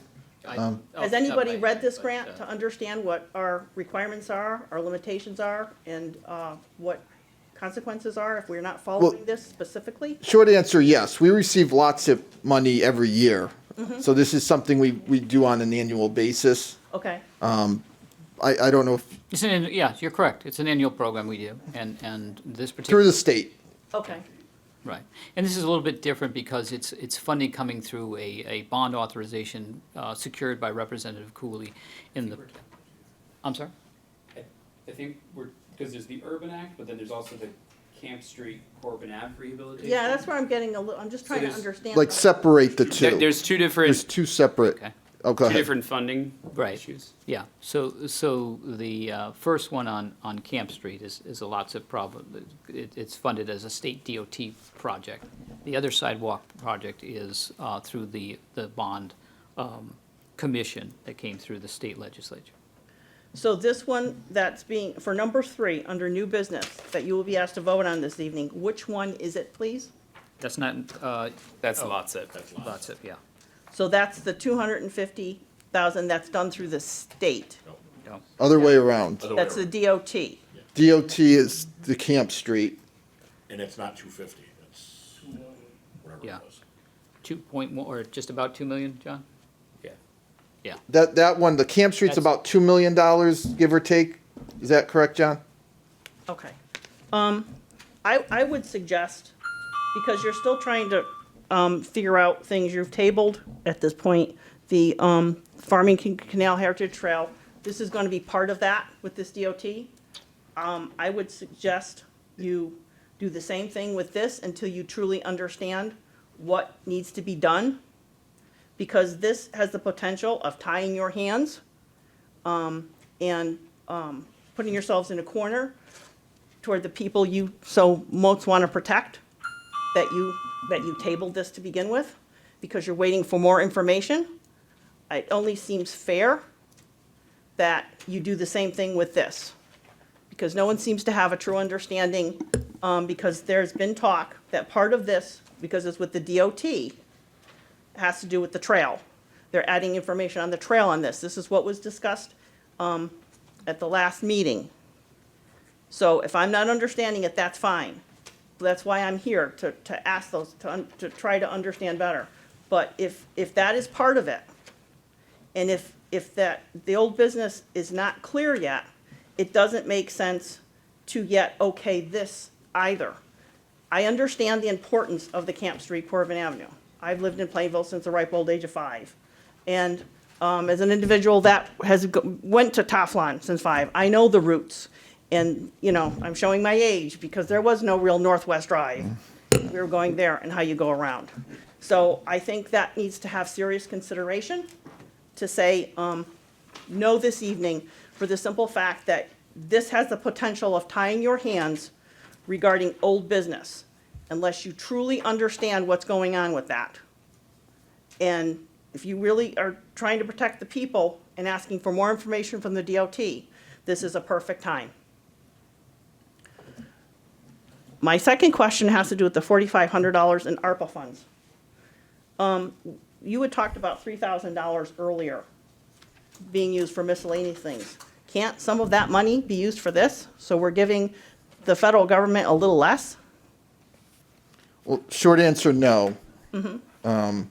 And I mean. Right, the windows in terms of when we had to commit to the funding, and Okay. and so it can't be. The ARPA funding had a December 31st, Okay. 2024 commitment date. Okay. So we had to have all funds committed by then. Gotcha. And we do have a little left over because I imagine some projects were a little over budget, some were under budget, and when it all shook out, we're giving back $4,500. If I may, the timing of this 4,500 was the last invoice, and we were past the obligation date, so we obligated the funds. Okay. We just didn't need to spend it. Mhm. We couldn't reobligate them because the obligation period had already expired. Okay, thank you for that. And also, you had talked about the Wheeler, as far as us receiving a last payment. What exactly is that last payment going to be? Unknown. It's Until audit. a couple $1 million at least, but it's unknown until they do the final audit. So there's no range? I mean, I thought when the whole process was started, we should have had some kind of number? Oh, yeah, that's what I'm saying, it's a couple $1 million. That's my estimate at this point in time. But I don't know until they do the audit. The state does the audit on the Okay. project itself. We're expecting a couple million, but it could be a little more, it could be a little less until the state does the audit and gives us the final number. And how long is that process going to take? No, I really have no idea. I mean, once the submission's in, to get the audit going, I don't know, state gonna do. I'm gonna, and I don't mean to put state representative on the spot here, but I'm hoping this is a weeks process and we can finally close this out, but we'll see. Okay, thank I'll be you. in touch with DOE this week or next week at the latest. Gotcha. See what the process is once the submission is submitted, let's put it that way. And then I'll get a better idea and I can go back to you. Okay. All right.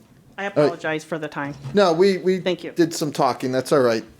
All right, anyone else wish to address the council this evening? Mr. Frangos? Yes, sir.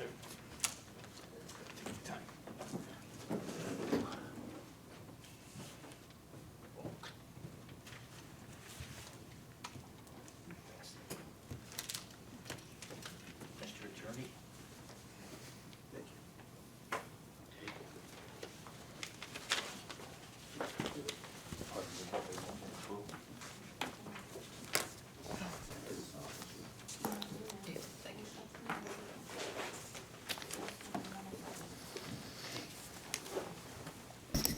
Lou Frangos, 10 Fairbank Street.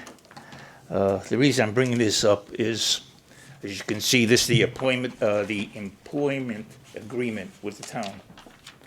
And the town and employee acknowledge that there's presently a charter requirement that the town manager reside in the town of Plainville. As of this date, that hasn't happened. And I'm kind of curious why nothing was resolved in this issue. Can somebody answer that? Well, he hasn't found a house for his family.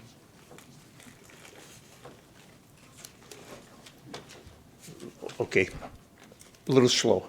Okay. 2 years, haven't found a house. Yeah.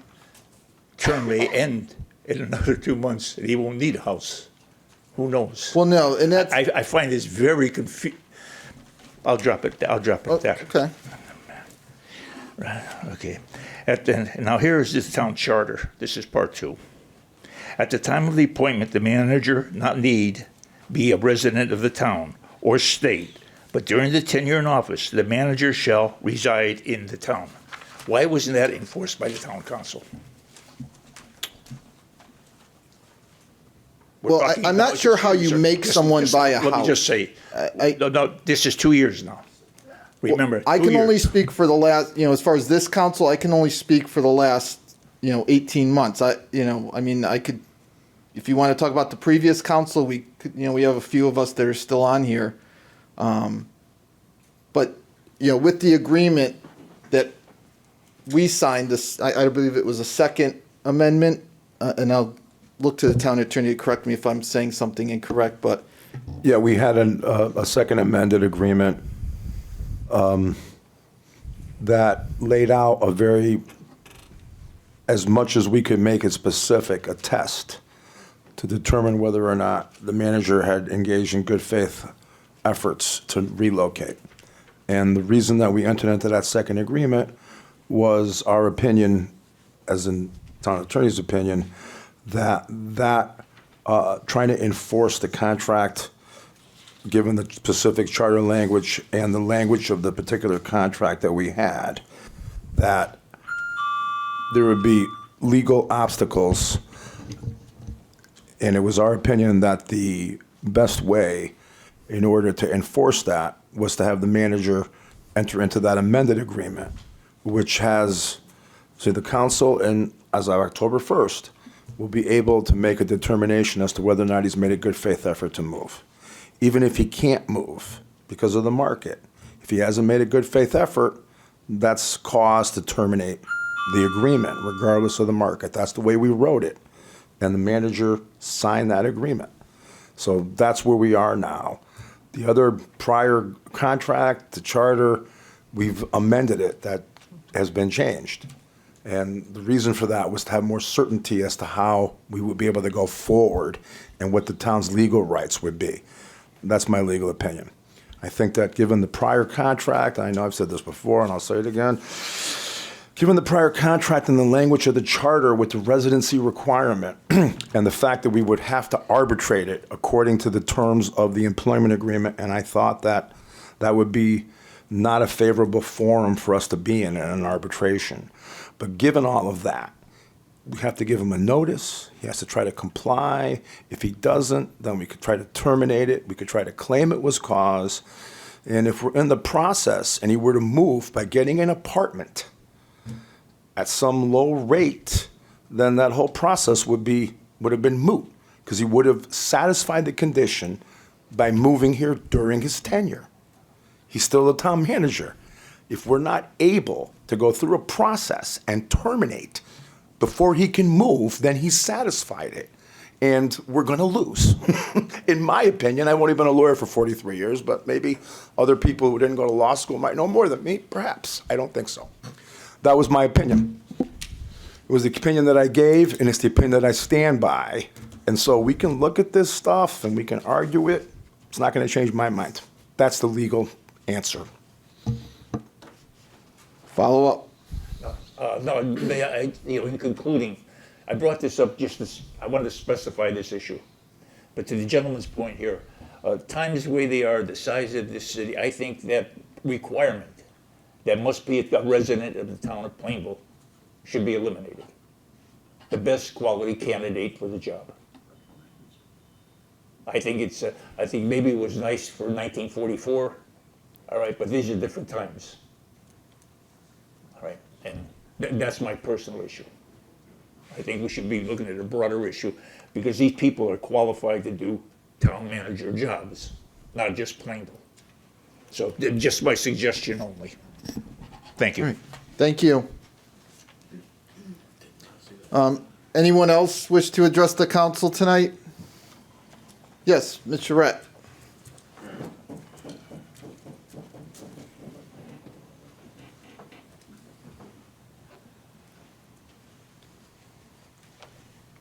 Marilyn Charette, 18 Belford Street.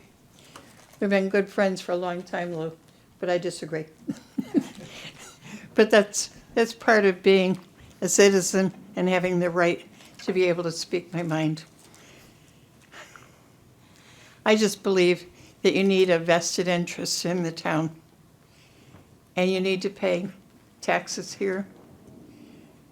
It really affects the decisions, in my personal opinion, that you make, and that affect all of us. You don't breathe the air of Tomaso's. You don't have a trail going through your backyard. These are important things, very, very important. I'll stand by what I've said before.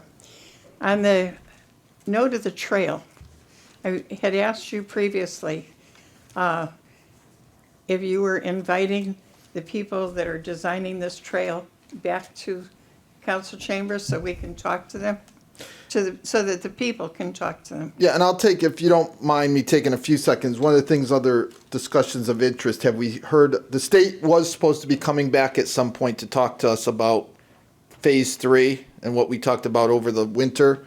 Have we had any response from them yet? Or I know they said they wanted to come back in the summer. Have they contacted We us? do not have a date certain yet.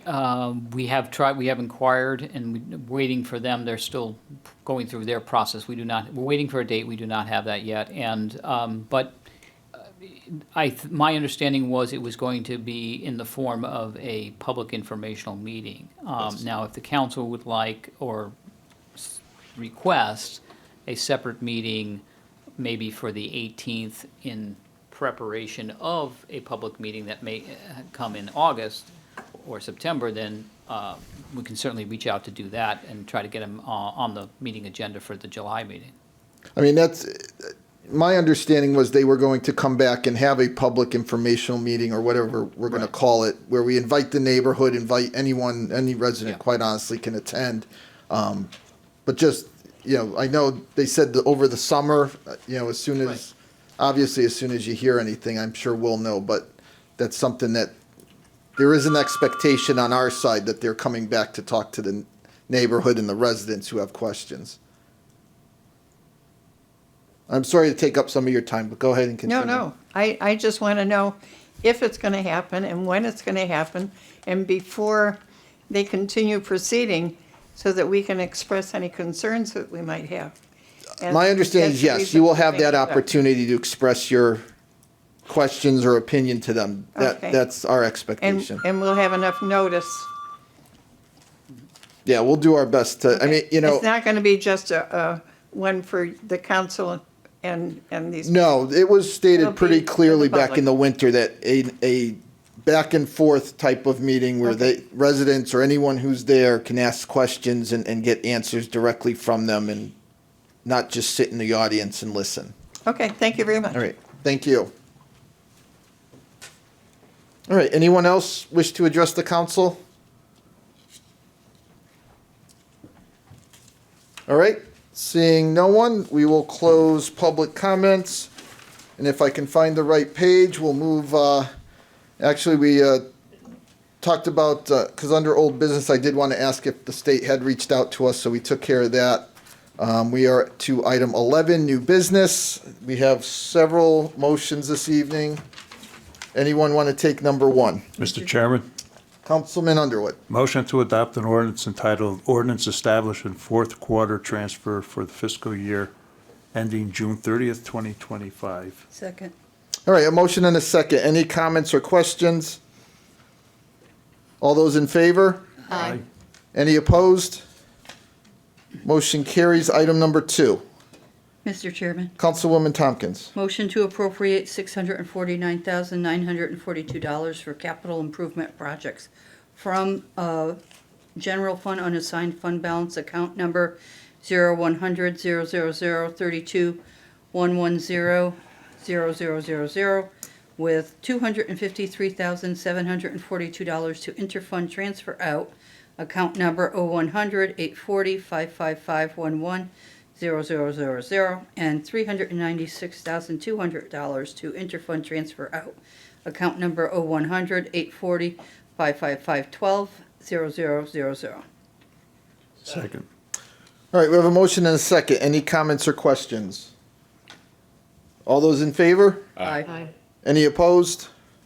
Motion carries. Item number 3.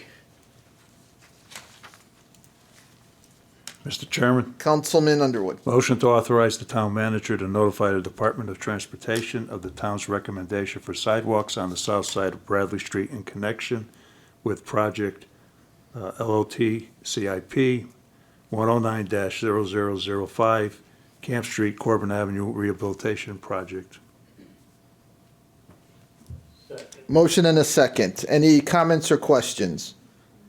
I just, in some of the comments from Ms. Loria tonight, this project is going forward regardless of the trail project, correct? This is its own project. Camp Street, Corbin Ave they want to repave and add sidewalks to the south side of Bradley. But, and I know she has expressed some concerns that it locks us in, but Correct. these are two very different projects and do not connect in any way other than It is a sidewalks would be nice to have on Bradley Street to get across correct. Unionville Ave. It is first and foremost a road project.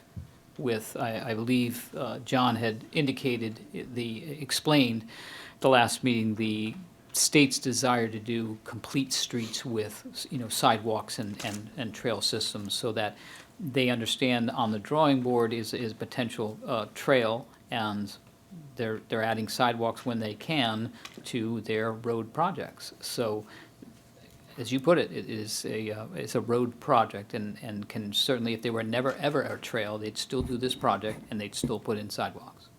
And there's still a lot of conversation to go on that trail. I mean, it's not final, and nothing's final on it right now. Yeah, so it's just, I see it as a standalone project. Yeah, no, I understand. I just want to make that clarification, because I know that, Ms. Lurie had some concerns, Yeah. but, this in no way, from my perspective, the way I'm reading it is it doesn't lock us into anything regarding the trail necessarily. It's separate. Right. Okay. All right, any other comments or questions? All those in favor? Aye. Any opposed? Motion carries. Item 4. Mr. Chair. Councilman Gettleman? Motion to set the Water Pollution Control Authority annual meeting for Monday, August 18th, 2025 at 6 p.m. in the Municipal Center. Second. Motion and a second. Any comments or questions? All those in favor? Aye. Any opposed? Motion carries. Item 5. Mr. Chair? Councilwoman Moranti. Okay, motion to award bid number 2026-02, Buildings and Grounds Truck under state contract number 24, PSX 0110 to Jangris Ford LLC, Plainville, Connecticut, in the amount of $67,938.10. All right, we have a motion and a second. Any comments or questions? All those in favor? Aye. Any opposed? Motion carries. Item 6. Mr. Chairman, Councilwoman Tompkins. motion to award bid 2026-03E pavement markings under CROG bid number 772 to Safety Markings LLC, Bridgeport, Connecticut, in the amount not to exceed $30,000. Second. All right, motion and a second. Any comments or questions? All those in favor? Aye. Any opposed? Motion carries. Item 7. Mr. Chair.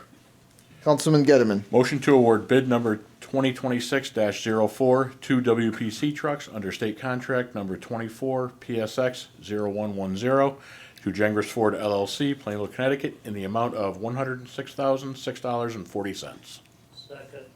All right, we have a motion and a second. Any comments or questions? All those in favor? Aye. Any opposed?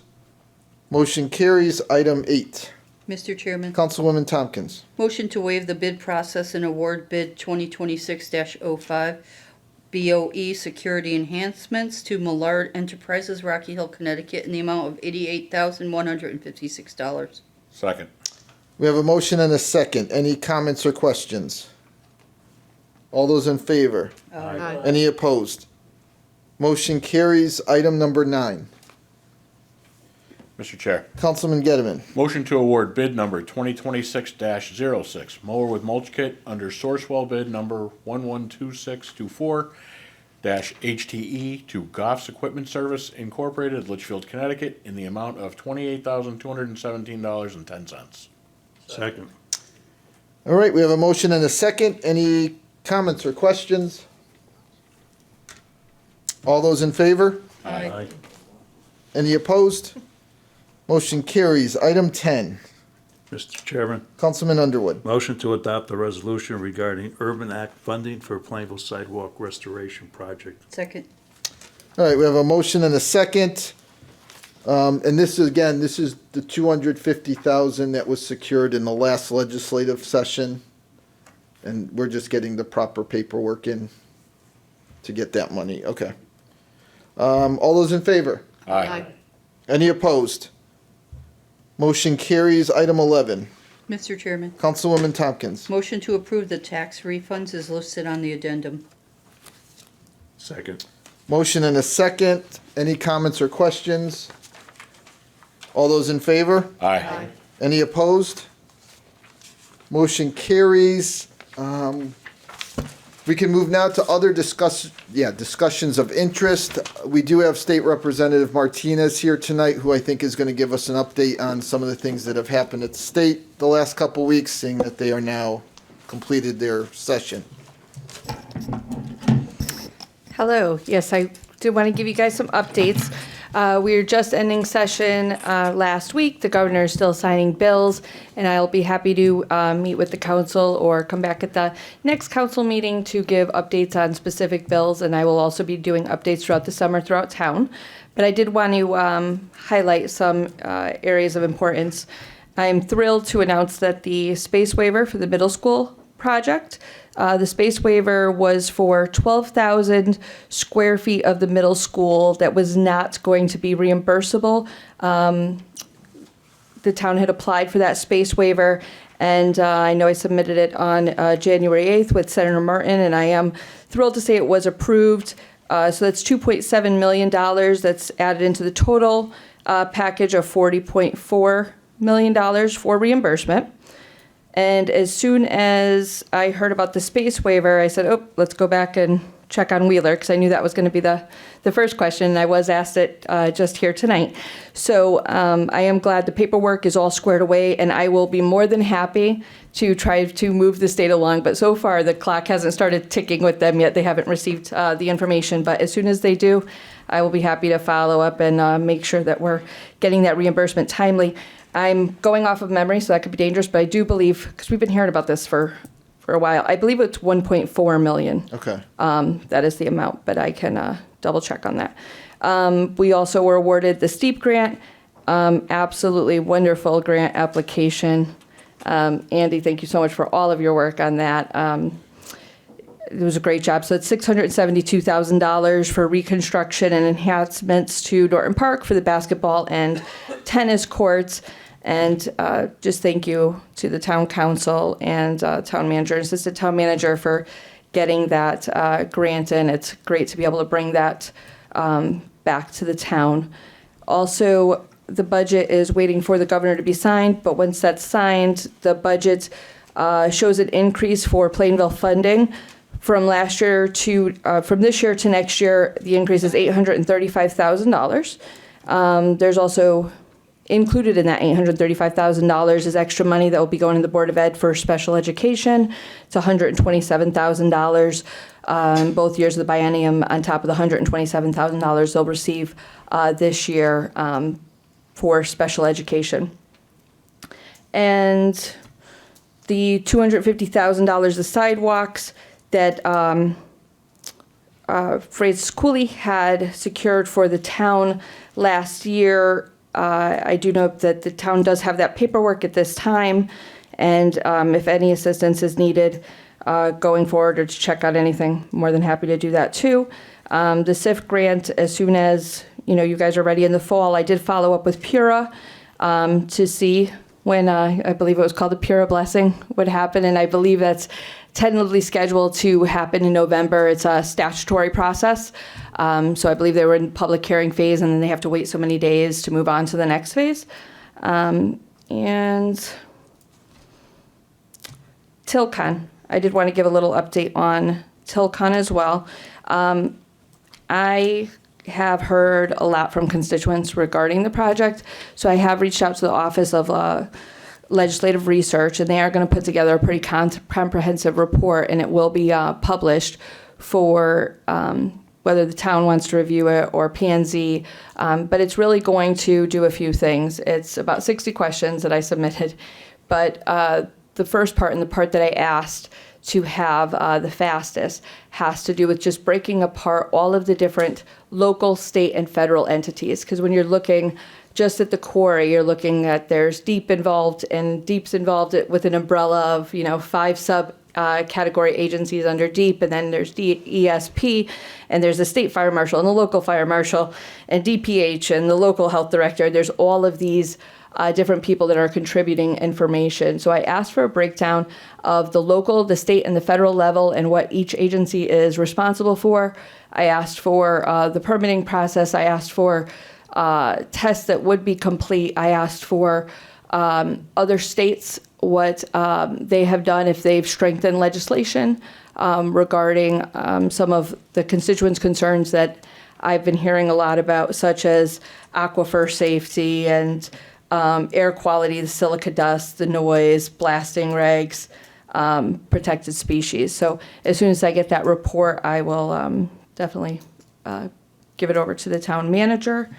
And I think that's about it. But I think we've been able to secure a good amount of funding this legislative session, and I'm thrilled to see grants going in because I feel like we all pay enough in taxes, and we are going to pay those taxes, and there's money allocated in the budget to go to STEEP, and I think this is Plainville's first year receiving it, and I'd rather see my tax dollars come back to Plainville than other towns. So thank you for your work in submitting those grants, and I'll be here to help out in any way I can if you have any problems going forward with Wheeler or connecting with state agencies regarding Silicon. Just let me know. Thank you. Thank you. And I know we've talked a little bit, but when we have that special meeting regarding Tilcon, I know you're going to be part of it and a pretty active participant most likely. So thank you for that. Absolutely. All right, just one little thing. Tomorrow night, the council actually has another meeting, a special meeting where we'll be talking about the charter revision's final draft report. The meeting starts at 6 o'clock. It's in this chamber. If anyone wishes to attend, you may do so. And I know Councilwoman Tompkins, you're not going to be able to make it, but if you do have any feedback for the Charter Revision Commission, feel free to give it to the town manager, and we can talk about it tomorrow night. Otherwise, any other discussions? I know it's Yes, if I may, Mr. Covered a Chairman, one remaining item we haven't talked about is the road closure for New Britain Avenue Yes, thank 372, occurring Friday, the 20th, 6 p.m. until Monday, the 23rd. So that is for the total closure, no passage at all for the weekend, so that they can remove a portion of the overpass. And so, again, we're trying to get out as much information and DOT to coordinate with the billboard signs and so forth. So just another opportunity to mention that, should it not be on somebody's radar, that will be closed down, and even to emergency vehicles. So police and fire were in on a meeting to understand the full complexity of the shutdown so that they could plan accordingly. But there will be no through traffic for that period from Friday. What intersection to what intersection? Great question. I think it's Burnham to Hooker Street. Yeah, so I think both are open, but Burnham, you'll be able to turn into Burnham. You'll be able to go on Hooker Street, but in between that is going to be shut down. Yeah, Is that a correct? great question. Yeah, Yes. it's and the Andy was just showing me that this went out this afternoon. It's also going to be posted to the website in terms of the graphic to show that we're doing everything we can to get that information out there, so that, again, if people are just not seeing the billboard driving by and not reading the message or thinking it's so far away, well, it's Friday. So does that mean like one lane of 72 will still be usable? I think so. I think they're, Okay. because I think they're Or pulling two one. lanes? Okay. Well, there's. I think they were able to shift it so it'll still be 2 lanes. Oh, really? Okay. I think so. All right. John may have that. Do you recall the detail on that, John? You almost made it out, John. Almost. You were so close. So close. He needed to stretch. Come on. You had to get up to the podium. Well, He needed that stretch. on 72, the highway, they shifted the vehicles over 2 lanes. That bridge is extra wide. Right now, tonight and part of last week, they're demoing the deck so that they can pull the beams out. Between Friday and Monday, they'll remove, I think, two of the 3 box beams, so that they'll begin working on setting up to remove the last beam. There'll be a second closure at some point in the future. This project is going to continue for a considerable time. Their estimated completion date is not this August, but next August. And I know they're working on like 4 or 5 overpasses in the area between New Britain and Plainville, correct? There's 4 projects within this The detour pattern that currently exists on New Britain Avenue right now, where it's coned off, where they basically coned off one lane in a westerly direction, that's going to remain for a considerable time. Okay. But during that weekend, from Hooker Street to Burnham, there'll be a complete shutdown. There'll be a detour pattern that begins, if you're going westbound, you'll be turning on to Crooked Street and looping around and going on Woodford Avenue and coming back through Pine Street to enter back onto 372. Okay. And if you're going eastbound, the official detour is to go Pine Street to Woodford Avenue to Crooked Street back onto 372. Okay. Obviously, people that know the area and who knows what GPS on your car is going to tell you how to maneuver around it, but DOTs cannot detour traffic onto local roads. Yep. The official detour. No, that's important. That makes sense. Yes. Okay. So, I mean, they got some logistical issues. There'll be police during what they consider peak hours, which will be somewhere between 9 and 5 on both Saturday and Sunday. So there'll be some police presence there to direct traffic and help people out. And knock on wood, hopefully the state will finish up the other Farmington Avenue paving project so that there's one less going on. complication. Yep. All right, well, thank you. Okay. And if you want, you just keep walking out the door. You don't have to stay. That's okay. Thanks, John. Thank you. All right, anything else? I know we covered quite a bit tonight. That's all I have. Okay. All right, unless there's something somebody wants to talk about, a motion to adjourn? So moved. Second. We have a motion and a second. All those in favor? Aye. All right. We are adjourned. Good evening. Have a great week, everyone.